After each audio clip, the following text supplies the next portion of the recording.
আসসালামু আলাইকুম প্রিয় দর্শক, আমি সোশ্যালে গেছিলাম কর দেওয়ার জন্য, কর দিতে পারলাম না। তারপর আমি ওয়ার্ল্ডের থেকে একটা গ্রুপে গেছিলাম। গ্রুপে যাওয়ার পরে আমার সাথে যা ঘটলো এটার জন্য আমি মোটেও প্রস্তুত ছিলাম না। তো শেষ পর্যন্ত দেখতে থাকুন আর মজা নিন।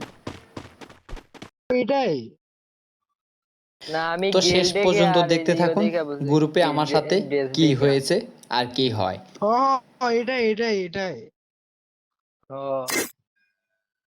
ও ভাই গুড জব ভাই, গুড জব। ওরে ভাই ক্রিমিনাল ভাই ভাই ভাই ভাই ও আল্লাহ ভাই, ভাই ক্রিমিনাল ভাই, ভাই ভাই আমার আমার একটা একটা ধরো ভাই ধরো, আমার একটা চিনলে ধরো জরি না ভাই চিনলে আমার বাতরান্দার উগলি খড়ি মাইরা ভাই। দিছে দাদু জামিন ভাই, রিয়েল ভাই, এটা সিরিয়াসলি আমি রিয়েল আমি নিজেই গরিব, আমি ভাই, তোমার বিশ্বাস উইকলি মারা দিমু ভাই কেমনে ভাই, ভাই কত? আমি গরিব মানুষের তাই ওরে দিছেন। না ভাই ভাই ভাই ভাই ওরে ভাই